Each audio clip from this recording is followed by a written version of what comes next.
Subscribe कीजिए तेजस education point channel को और बेल आइकन दबाना ना भूलें ताकि मेरी लेटेस्ट एजुकेशनल वीडियोस पहुंच सके आप तक सबसे पहले।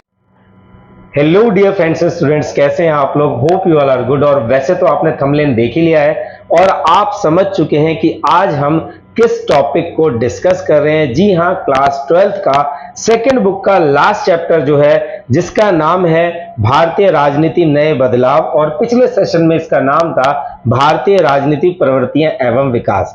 उस सीरीज का ये सेकंड लेक्चर है। इसका फर्स्ट लेक्चर ऑलरेडी यूट्यूब पे अपलोड कर रखा है, तो जिन फ्रेंड्स और स्टूडेंट्स ने उसे नहीं देखा है, मैं उनसे रिक्वेस्ट करूंगा कि पहले इस वीडियो को यहीं पुश करें। उससे पहले आप पहले वाले लेक्चर को देख लें ताकि आप इन दोनों को कनेक्ट कर पाए। तो चलिए, without wasting any more time शुरू करते हैं हम अपने आज की क्लास, मेरे यानी लेक्चरर उदय कुमार के साथ।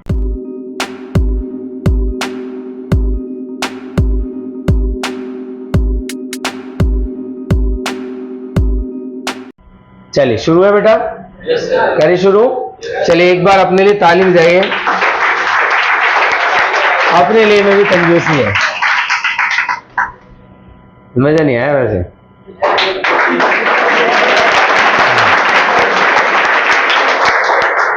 चल, बहुत अच्छी बात। अब कल जो टॉपिक हमने जहां पर छोड़ा था, पीछे वाले बच्चों को लग रहा है मन नहीं कर रहा पढ़ने का। पढ़ना है? पढ़ना है? पढ़ा दूं? तो कल जहां पर हमने टॉपिक खत्म किया था, जहां पर हमने टॉपिक छेड़ा था, वो था 1990 के बाद भारतीय राजनीति में किस तरीके के बदलाव आए। उन सारे बदलावों को हमने एक ओवरऑल देख लिया था, लेकिन यहां पर अब हम उन सभी बदलावों को सेपरेटली पढ़ेंगे, यानी कि सिंगल सिंगल क्वेश्चन में पढ़ेंगे। Is that clear all of you? यहां तक क्लियर है बेटा? तो अब हमें यह पता है कि गठबंधन क्या होता है, गठबंधन के कारण क्या है, गठबंधन के गुण क्या है और गठबंधन के अवगुण क्या है। साथ ही साथ हमने कल यह भी डिस्कस किया था कि जो गठबंधन है उसकी क्या क्या विशेषताएं होती हैं। तो आज हम अपने लेक्चर की शुरुआत करेंगे गठबंधन के युग की शुरुआत, और इसमें जो घटनाएं घटी थी उनसे। तो यहां पर पहला जो मुद्दा है जो हम डिस्कस करेंगे वो करेंगे मंडल मुद्दा। क्या करेंगे? मंडल मुद्दा या मंडल आयोग। चलिए पहले हेडर लिख लेंगे, मंडल आयोग। हेडर लिख लीजिए पहले, मंडल आयोग। बातें नहीं। देखिए, वैसे तो आपको समझ आ जाना चाहिए, जब भी किसी आयोग की बात की जा रही है तो वहां पर क्या है, कोई ना कोई एक डिपार्टमेंट है। क्या है? एक डिपार्टमेंट है। जैसे हमने नीति आयोग के बारे में पढ़ा था, तो नीति आयोग भी क्या है, एक डिपार्टमेंट है। उससे पहले योजना आयोग था। तो यहां पर ही जो मंडल मुद्दा है, जो मंडल आयोग है, उसके बारे में हम चर्चा करेंगे। क्लियर है बेटा? ये जो घटना है, अगर मैं घटना की बात करूं तो 1978, क्या है? 1978। समय की बात करें तो कौन सा समय है ये? 1978। तो अब इस समय में क्या हुआ? अगर आप इससे पहले देखेंगे तो भारतीय संविधान का जब निर्माण किया गया तो वहां पर कुछ वर्गों को मुख्य धारा में शामिल कराने के लिए रिजर्वेशन रखा गया, जिसे हम एससी और एसटी के नाम से जानते हैं। जब संविधान को लागू किया गया था तब यह आशा की गई थी कि अगले 5 सालों में इस तरीके का जो भेदभाव है, जो समस्या है, वो क्या हो जाएंगी, समाप्त हो जाएंगी, और फिर हमें इस तरीके के आरक्षण की आवश्यकता नहीं होगी। लेकिन समय के साथ आज तक आप देखेंगे कि जो आरक्षण है वो हमें मिलता आ रहा है, ठीक है ना, किसी भी फॉर्म में मिलता आ रहा है। तो उनमें से ही एक वर्ग था जिसे कहा गया अन्य पिछड़ा वर्ग। क्या कहा गया? अन्य पिछड़ा वर्ग। आप शॉर्ट फॉर्म में इसे क्या कहते हैं? ओबीसी। तो जब भी आप मंडल मुद्दा, मंडल आयोग के बारे में बात कर रहे हैं तो हम किसके बारे में बात कर रहे हैं? ओबीसी के बारे में बात कर रहे हैं।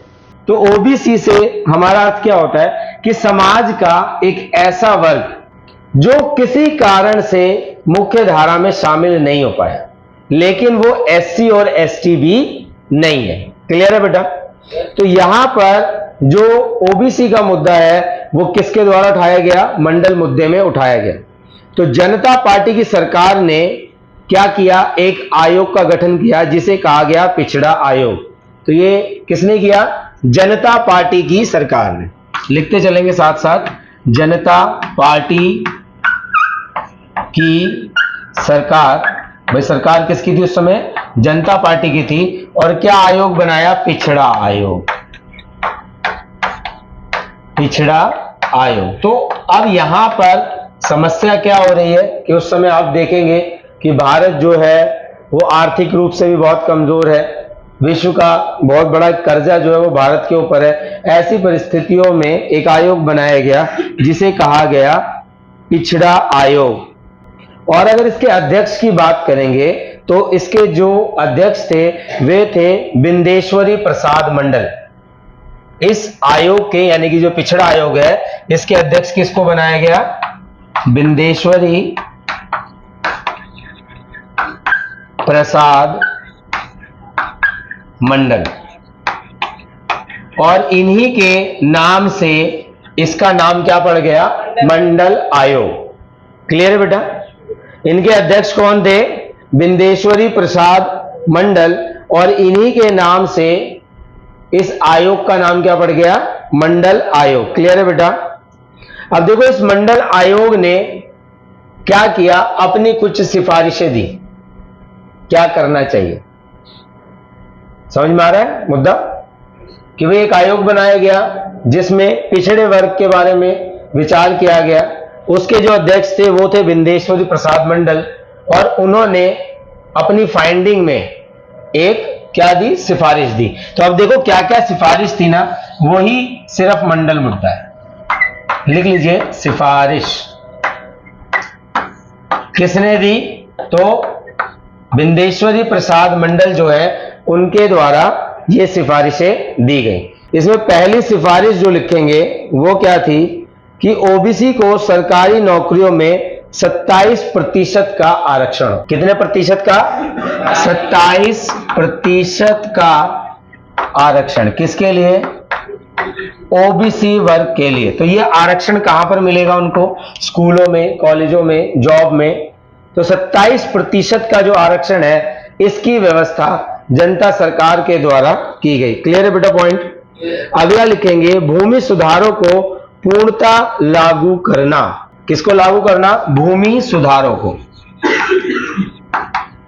भूमि सुधारों को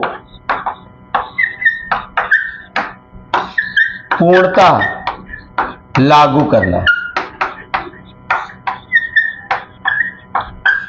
कि अभी तक क्या हो रहा था? भूमि सुधार के लिए बहुत सारे नियम कानून बनाए गए थे, लेकिन अगर मैं ग्राउंड रियलिटी की बात करूं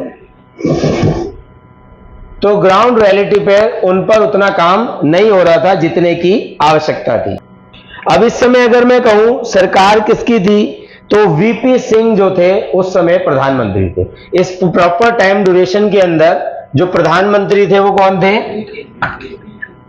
प्रधानमंत्री वीपी सिंह।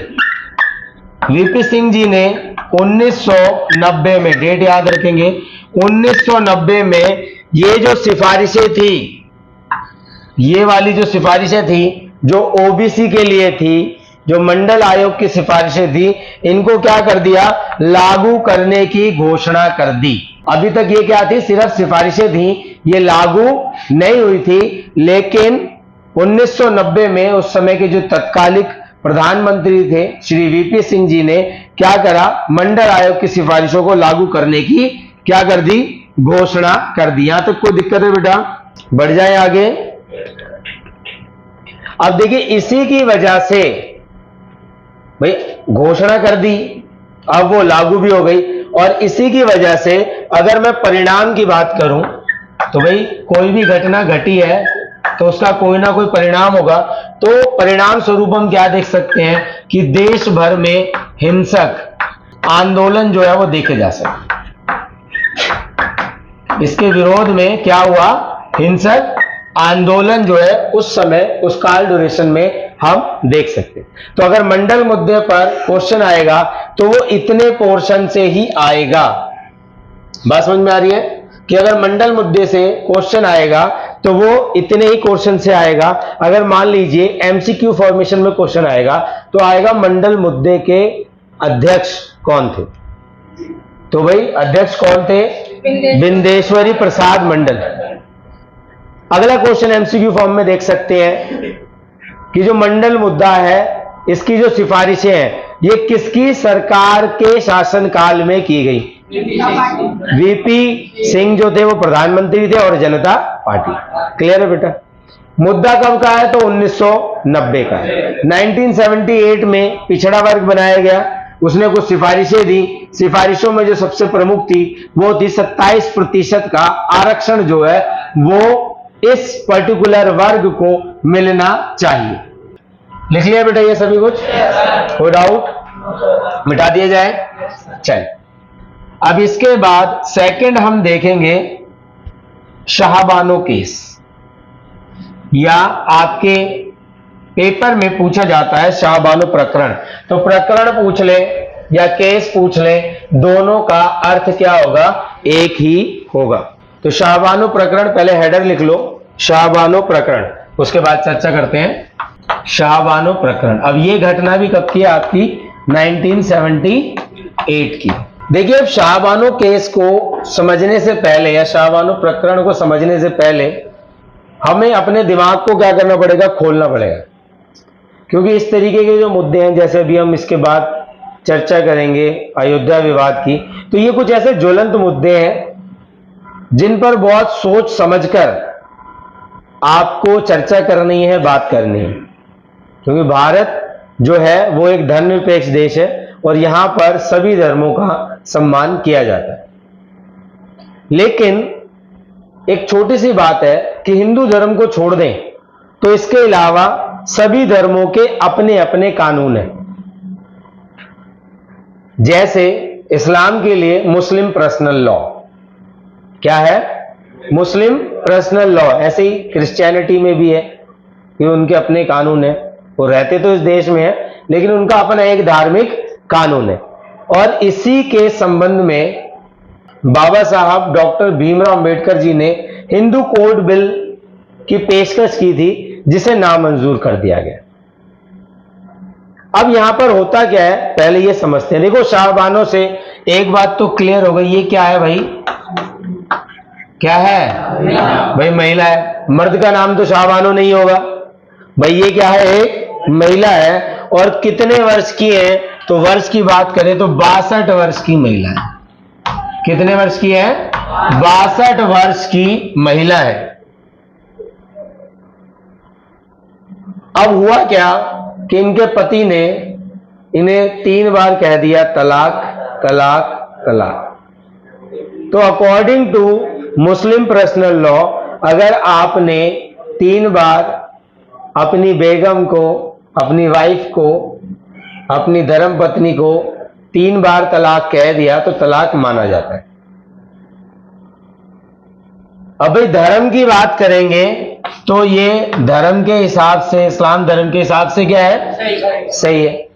लेकिन हम मानवता की बात करें या हम जिस देश में रह रहे हैं जहां पर क्या चलता है, कानून चलता है, तो उसके अकॉर्डिंग ये गलत है। 62 वर्ष की महिला है, इसके बच्चे भी हैं, ये कैसे अपना गुजारा भत्ता करेगी, है इसके पास कोई ऑप्शन? तो ज्यादातर ऐसे केसेस में क्या होता है, जो महिलाएं होती हैं वो वैश्यावृत्ति या किसी गलत काम की तरफ पड़ जाती है। लेकिन इसकी उम्र तो और भी ज्यादा हो रखी है, तो इस उम्र में ये ऐसी अवस्था में है जहां पर ये कोई काम नहीं कर सकती है और ये पूरे तरीके से अपने पति पर निर्भर थी। क्लियर है बेटा? Yes sir. अब कोर्ट में जब ये मामला गया तो वहां पे मौलवी साहब ने आके कहा जी हमारे धर्म के हिसाब से तो ठीक है, इसने कुछ गलत नहीं कहा, इसने 3 बार तलाक बोला, तलाक हो गया, अब ये जाने इसका काम जाने। आप क्यों बीच में पढ़ रहे हो? तो जब आपको मैंने 11वीं में धर्मनिरपेक्षता का चैप्टर पढ़ाया होगा तो मैंने आपको दो चीजें बताई होंगी। सबसे पहले धर्म का क्या अर्थ होता है, तो धर्म जो है वो धृ धातु से बना है जिसका अर्थ होता है धारण करना।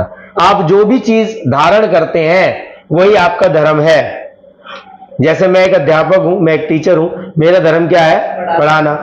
आप क्या है? स्टूडेंट हैं, आपका धर्म क्या है? पढ़ना। ऐसे आपकी माँ का धर्म क्या है? आपका पालन पोषण करना। पिता का धर्म है भरण पोषण करना। तो ये सब क्या अपना धर्म है। लेकिन कालांतर में समय के अनुसार धर्म की परिभाषा बदल गई। भारत आजाद हुआ तो भारत एक ऐसा देश आजाद हुआ जिसका कोई अपना धर्म नहीं है। भारत क्या है? एक धर्मनिरपेक्ष देश है। देखो, अगर मैं आपसे पूछूं कि भारत का राष्ट्रीय पशु कौन सा, आप बता दोगे? भारत का राष्ट्रीय फ्लावर कौन सा, बता दोगे?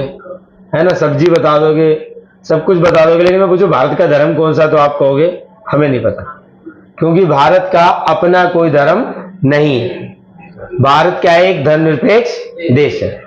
तो धर्मनिरपेक्ष होने के साथ साथ वहां पर दो शब्द मैंने आपको बताए होंगे। एक होता है तटस्थ होना। तटस्थ होना, तटस्थ मतलब हमें कोई मतलब नहीं है। लेकिन भारतीय संविधान में इस बात का पूरे तरीके से ख्याल रखा गया है कि समय आने पर भारत क्या कर सकता है? आपके धर्म में हस्तक्षेप कर सकता है। बात समझ में आई? धर्मनिरपेक्ष राज्य का मतलब क्या है कि धर्म और राज्य दोनों क्या है? अलग अलग मैटर है। धर्म का राज्य से कोई लेना देना नहीं है और राज्य का धर्म से कोई लेना देना नहीं है। जो धर्म है वो राज्य के कामों में हस्तक्षेप नहीं करेगा और राज्य जो है वो धर्म के कामों में हस्तक्षेप नहीं करेगा, जब तक कि कोई व्यक्ति आकर उसकी कंप्लेन ना करे। बस समझ में आई? तो यहां पर क्या हुआ? कंप्लेन हुई। देखो, भारत क्या है? एक धर्मनिरपेक्ष राज्य है। क्या है? धर्मनिरपेक्ष राष्ट्र है। अब भाई इसके अकॉर्डिंग तो धर्म और राज्य अलग अलग है।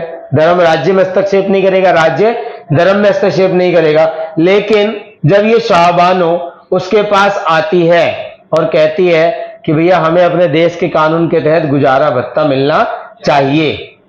क्या मिलना चाहिए? गुजारा भत्ता मतलब अपने खाने के लिए, अपने पहनने के लिए जो मिनिमम रिक्वायरमेंट है वो उनके पति को उनको देनी पड़ेगी। क्लियर है बेटा? तो यहां पर महिला ने अपने पति से क्या मांगा? गुजारा भत्ता, यानी कि अपनी बेसिक नीड्स के लिए पैसा। कोर्ट में जब मैटर गया तो यहां पर आर्टिकल 44 अनुच्छेद 44 के तहत इसको क्या मिला? इंसाफ मिला। और इंसाफ में क्या मिला कि ये जो गुजारा भत्ता चाहती थी इसको वो मिल गया। समझ आया बेटा क्या है ये शाहबानो प्रकरण या शाहबानो केस? क्या है? एक मुस्लिम महिला जो कि 62 वर्ष की है और उसके पति ने उसे तलाक दे दिया और वो तलाक के बाद कोर्ट में जाती है। कोर्ट में वो क्या कहती है कि भाई मेरी अब इतनी उम्र हो गई है, मेरे बच्चे भी हैं, मैं अपना गुजारा कैसे चलाऊंगी। और इसके अगेंस्ट जो फैसला दिया गया वो महिला के फेवर में था और उसके पति को क्या बोला गया कि आपको इसे गुजारा भत्ता देना पड़ेगा। कौन से अनुच्छेद के तहत? अनुच्छेद 44 के तहत, जिसके अंतर्गत समान नागरिक संहिता लगाई जाती है, यानी कि सभी को अपना एक जीवन जीने का क्या है? अधिकार है और आप उससे ये अधिकार छीन नहीं सकते। तो इतना ही है आपका शाहबानो केस। तो शाहबानो केस में कोई डाउट है? पक्का? शाहबानो केस में बस 3 चीजें याद रखनी है।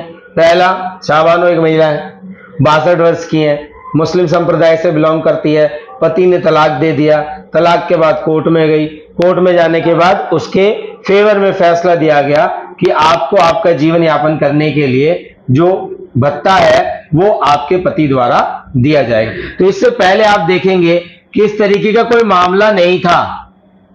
इस तरीके का कोई मामला राजनीति में नहीं था, क्योंकि अब जो है वो राजनीति में धर्म भी घुस गया है। तो यही क्या था? 1990 की एक डेवलपमेंट थी। क्लियर है बेटा? चलिए, अगला हेडर जो हम डिस्कस करेंगे वो करेंगे अयोध्या विवाद को। चलिए पहले हेडर लिख लेंगे, अयोध्या विवाद। अयोध्या विवाद, बातें नहीं, हेडर लिख लीजिए अयोध्या विवाद। चले बेटा आगे चलिए। देखिए अयोध्या विवाद के बारे में जो घटनाएं हैं उसकी चर्चा करने से पहले आपको न्यूट्रल हो जाना है। इस्लाम धर्म की शुरुआत जो है वो 502 ईसा पूर्व, आपने हिस्ट्री में भी पढ़ा है। मोहम्मद साहब ने धर्म को फैलाने में बहुत बड़ी भूमिका निभाई। तो भारत में जो इस्लाम धर्म का प्रचार है वो हम एक लंबे समय से देखते आए, लेकिन 16वीं शताब्दी में 16th सेंचुरी की बात करेंगे तो यहां पर मीर बाकी, नाम याद रहेगा, मीर बाकी, मीर बाकी ने एक मस्जिद बनवाई। कोई बुरी बात नहीं है ना, अपने धर्म के बारे में आप कोई इमारत बना रहे हैं तो उसमें कोई बुरी बात नहीं है। तो मीर बाकी ने मस्जिद बनवाई और कहां बनवाई? अयोध्या में। कहां बनवाई भाई? मीर बाकी ने क्या बनाई? मीर बाकी ने क्या बनवाई? एक मस्जिद बनवाई। कहां बनवाई? अयोध्या में बनवाई। तो मस्जिद बनाना कोई बुरी बात नहीं है, कोई भी स्थान हो सकता है, लेकिन यहां पर बोला गया कि ये जो मस्जिद बनवाई वो किसको तोड़कर बनवाई? मंदिर को तोड़कर बनवाई गई।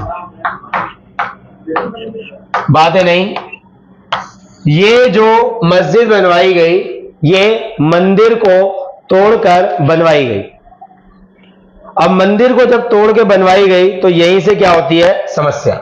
तो यह मामला अदालत में गया और 1940 के दशक में यहां ताला लगा दिया गया। देखिए कोर्ट में जब भी कोई चीज जाती है तो जब तक उसका फैसला नहीं हो जाता वो क्या रहती है? क्लोज रहती है। तो 1940 में यह मामला कहां गया? अदालत में गया और इस मंदिर पर या इस मस्जिद पर क्या लगा दिया गया? ताला लगा दिया गया। अब देखिए यहां पर 1940 में मैटर पहुंच गया और यहां पर क्या लग गया? ताला चला गया। अब ताला लगने के बाद क्या होता है? यहां पर अब लोग बाग इसका पॉलिटिकल इस्तेमाल करने लगते हैं, यानी कि वोट के लिए इस मुद्दे का इस्तेमाल किया जाता है। तो बहुत सारी सरकारें इस मुद्दे को लेकर बनी, बिगड़ी, टूटी। अब बहुत सारी समस्याएं हैं क्योंकि जहां पर धर्म आ जाता है वहां पर बहुत सारी समस्याएं हो जाती है। तो 6 दिसंबर 1992, डेट याद रखेंगे, 6 दिसंबर 1992, लिख लीजिए 6 दिसंबर 1992 को ये जो मस्जिद है इसका ढांचा गिरा दिया गया। 1992 में ये जो मस्जिद बनाई गई थी गिरा दिया गया। अब देखिए मस्जिद का ढांचा गिरा है। देखिए पहले क्लेम किया गया कि राम मंदिर को तोड़कर इसे बनाया गया, उसके बाद 1992 में मस्जिद का जो ढांचा था उसे क्या कर दिया गया? गिरा दिया गया, जिसके कारण सांप्रदायिक हिंसा फैली।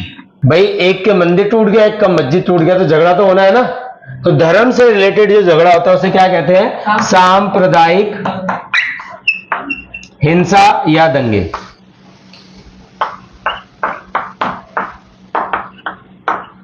बात समझ में आई? तो ये क्या हो गया? इसका परिणाम क्या हो गया? ये इसका परिणाम। तो 1992 में मस्जिद को गिराया गया, उसका परिणाम क्या हुआ? सांप्रदायिक दंगे हुए और ये दंगे 1993 में मुंबई में बहुत ज्यादा हो गए। ठीक है, 1993 में बॉम्बे में ये सांप्रदायिक दंगे जो है वो बहुत ज्यादा भड़क गए। और अगर वर्तमान की बात करेंगे, साक्ष्यों की बात करेंगे, तो वर्तमान में इस पर कोर्ट के द्वारा जजमेंट दे दिया गया है और जजमेंट में यह बताया गया है कि यहां पर पहले जो है वो हिंदू मंदिरों का ढांचा उपलब्ध है। इसी आधार पर यह मान लिया गया कि यहां पर पहले क्या था? मंदिर था और अब यहां पर राम मंदिर बनने वाला है, जो कि 2024 जनवरी की डेट आप सबको पता है। तो जो राम मंदिर बनेगा वो क्यों बनेगा? क्योंकि वहां पर हमें मंदिरों के अवशेष पहले ही देखने को मिलते। क्लियर है बेटा? तो देखिए सुप्रीम कोर्ट का भी यहां पर जजमेंट आ गया, तो यहां पर कोर्ट का भी निर्णय आ गया, लेकिन दूसरे पक्ष को निराश नहीं किया गया, उसको उससे ज्यादा जमीन दूसरी जगह प्रदान की गई कि आप यहां पर मस्जिद बना सकते हैं, और ये जो मामला है ये शांतिपूर्ण तरीके से निपट गया। तो यही क्या है? हमारा अयोध्या विवाद है। क्लियर है बेटा? इसमें कोई डाउट?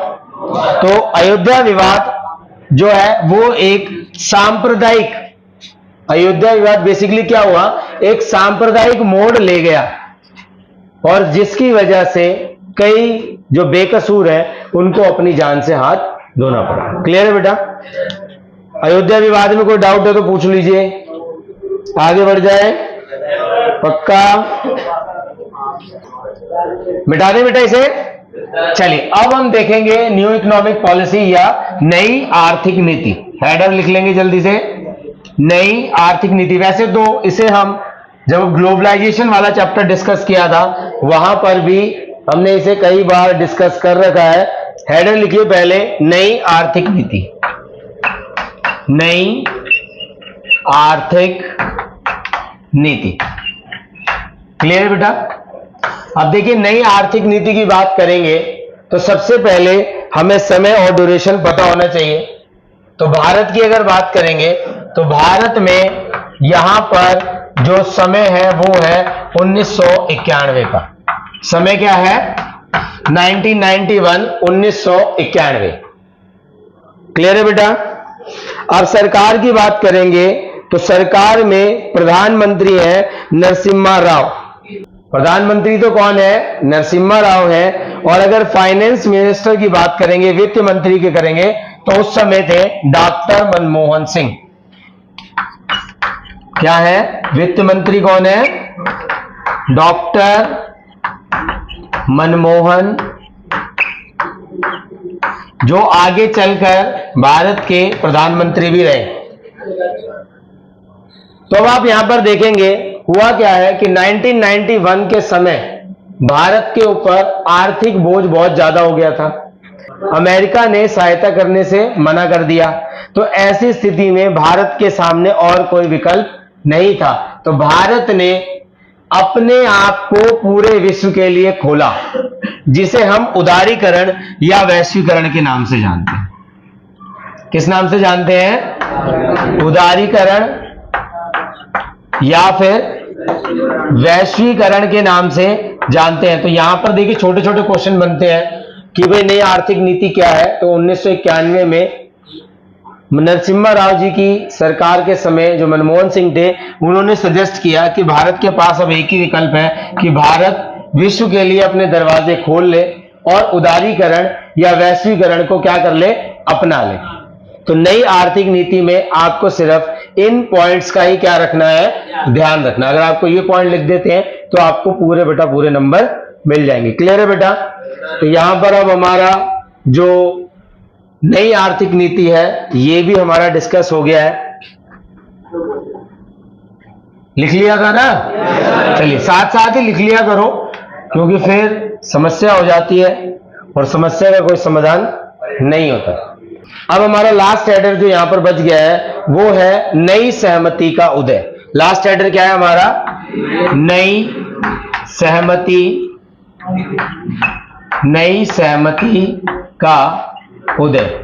अब देखिए नई सहमति का मतलब क्या है कि भारतीय राजनीति में बहुत सारे बदलाव आ रहे हैं।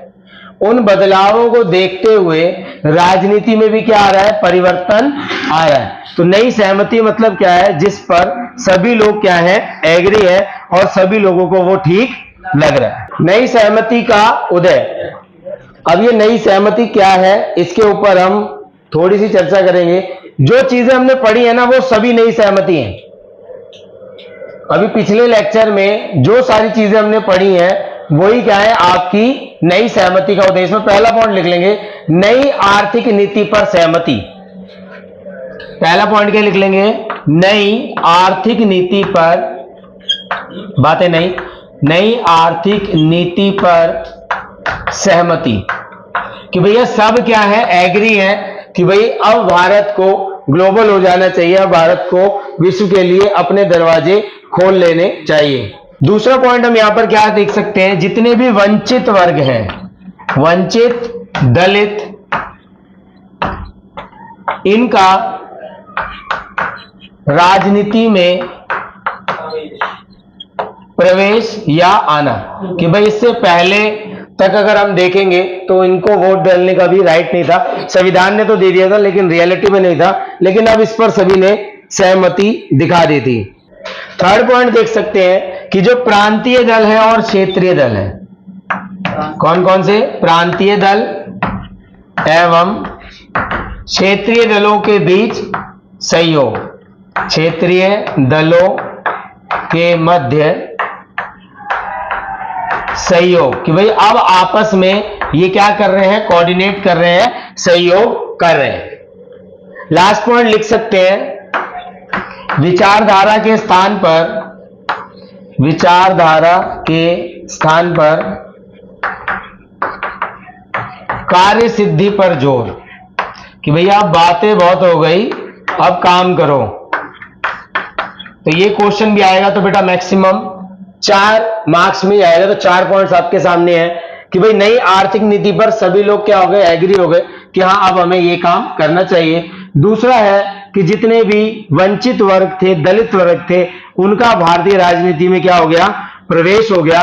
थर्ड पॉइंट के रूप में हम देख सकते हैं कि जो प्रांतीय दल और क्षेत्रीय दल है, इन्होंने आपस में सहयोग भी करा और इनकी जो भूमिका है वो भी भारतीय राजनीति में बड़ी है, क्योंकि गठबंधन में क्या है, एक छोटी से छोटी यूनिट भी उतनी ही वैल्यू रखती है जितनी एक बड़ी रखती है।